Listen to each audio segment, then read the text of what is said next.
మొంతా తుఫాన్ ప్రభావంతో ఉమ్మడి వరంగల్ జిల్లాలో వర్షాలు దంచి కొడుతున్నాయి. వరంగల్ నగరంలోని కాలనీలన్నీ చెరువులను తలపిస్తున్నాయి. విస్తారంగా కురుస్తున్న వర్షాలకు హన్మకొండ, వరంగల్, మహబూబాబాద్, ములుగు జిల్లాల్లో పత్తి, వరి పంటలు నేలవారాయి. రైతులు అమ్ముకునేందుకు కొనుగోలు కేంద్రాల్లో పోసిన వరి వరదకు కొట్టుకుపోతోంది.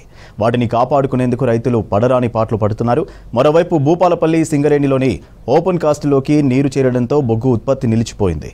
మరింత సమాచారం అశోక్ అందిస్తారు. తుఫాన్ ఎఫెక్ట్తో ఉమ్మడి వరంగల్ జిల్లా వ్యాప్తంగా రైతులు అతలాకుతమవుతున్నారు. నగరం అంతా నీటి జలమయం కావడంతో ప్రజలు బయటికి వెళ్ళలేని పరిస్థితి. ప్రభుత్వ పాఠశాలలకు సెలవులు ఇవ్వడంతో విద్యార్థులను కూడా ఇంటికి పంపిస్తున్న పరిస్థితి కనబడుతుంది. ఆరుగాలం కష్టపడి పంట పండించిన రైతులు ధాన్యాన్ని ఆరబోస్తే వర్షానికి నీళ్ళతోని మొత్తం తడిచి ముద్దైన పరిస్థితి కనబడుతుంది. టార్పెన్లు పెట్టి కాపాడుకునేందుకు ప్రయత్నం చేసినప్పటికీ కూడా ఈ వర్షాలు వరద నీరు అంతా ఈ పొలాల్లోకి రావడంతో మొత్తం నీరు అంతా ఎత్తిపోవడానికి కూడా ప్రయత్నిస్తున్న పరిస్థితి కనబడుతుంది. మనం ప్రస్తుతం హన్మకొండ జిల్లాలోని కమలాపూర్ వద్ద ఉన్నాం. కమలాపూర్ వద్ద రైతులు ఆరుగాలం కష్టపడి వడ్లను చేతికొచ్చిన పంటను కోసి ఆరబెట్టడానికి తీసుకొస్తే ఈ కల్లాలలో మొత్తం వడ్లను అన్ని తడిసి ముద్దైన పరిస్థితి కనబడుతుంది. ఒకవైపు పత్తి కాయలు మురిగిపోతుండగా మరోవైపు పత్తి నల్లబారుతున్న పరిస్థితి కనబడుతుంది.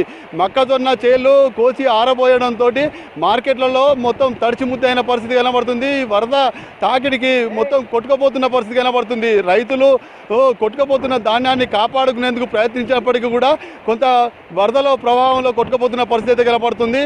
ఇక్కడ కల్లాలలో ఆరబోసిన పంట చూసినట్టయితే తార్పెన్లు ఆరబెట్టినప్పటికీ మొత్తం తడిచి ముద్దైన పరిస్థితి కనబడుతుంది. నీళ్ళు రాకుండా రైతులు ఎంత ప్రయత్నించినప్పటికీ కూడా మొత్తానికి వరదలు మాత్రం వడ్లు మాత్రం కొట్టుకుపోతున్న పరిస్థితి కనబడుతుంది.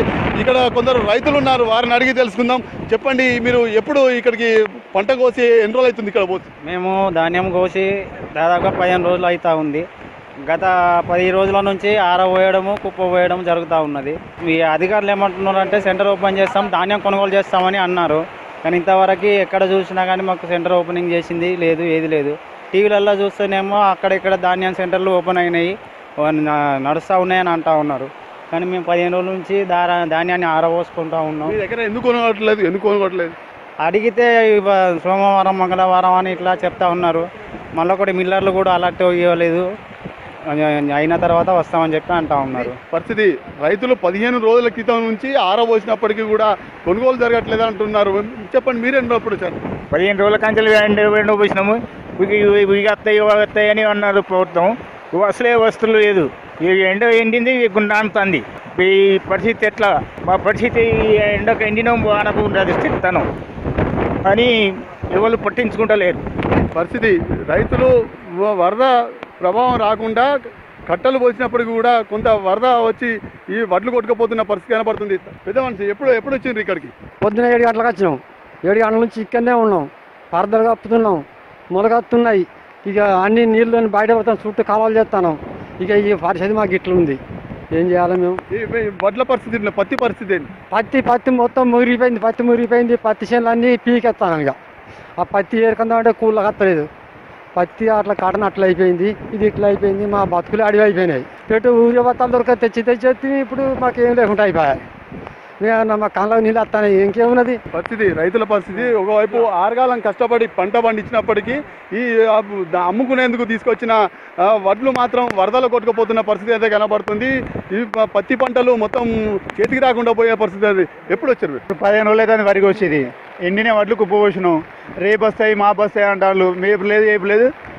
మన వీళ్ళు కొందామని అంటారు. రేపు బండ్లు వస్తాయి, వాళ్ళు చూస్తాను పోతాను. అంతే, కొనటోళ్ళు ఎవరు వస్తలేరు. ఈ వడ్ల పరిస్థితి ఏంట్రా మరి? వడ్ల పరిస్థితి ఏం చేయాలంటే గవర్నమెంట్ ఏదైనా కూడా చర్య తీసుకోవాలని మేము అడుగుతున్నాం. అష్ట కష్టాలు పడి కాపాడుకునేందుకు ప్రయత్నించినప్పటికీ కూడా ఈ వడ్ల పరిస్థితి మాత్రం వరదలో కొట్టుకుపోతున్న పరిస్థితి కనబడుతుంది. చూడొచ్చు, రైతులు టార్పెన్లు లేకుండా మొత్తం చీరలు పట్టుకొచ్చి కప్పుకునేందుకు కూడా ప్రయత్నించేప్పటికీ కూడా మొత్తం ధాన్యం వరదల ప్రభావంలో కొట్టుకుపోతున్న పరిస్థితి అయితే కనబడుతుంది.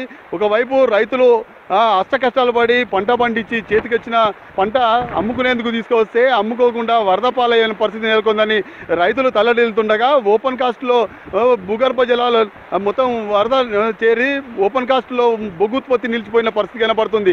ఒకవైపు వరంగల్ నగరంలో వరద ప్రభావంతో కాలనీలన్నీ జలమయం కాగా అక్కడ బయటికి వెళ్లే పరిస్థితి లేకుండా పోయింది. ఒకవైపు జనజీవనం స్తంభించిపోయిన పరిస్థితి అయితే కనపడుతుంది. ఒకవైపు ఇదే వర్షాలు కనుక కంటిన్యూ అయినట్టయితే మాత్రం పంటలు చేతికొచ్చే పరిస్థితి లేదని రైతులు గగ్గోలు పెడుతున్న పరిస్థితి అయితే కనపడుతుంది. ఈ తడిచిన ధాన్యాన్ని ప్రభుత్వమే కొనుగోలు చేసి రైతాంగాన్ని ఆదుకోవాలని రైతులు కోరుతున్నారు. విడిజనల్ రాజుతో అశోక్ విష్ణు, వరంగల్.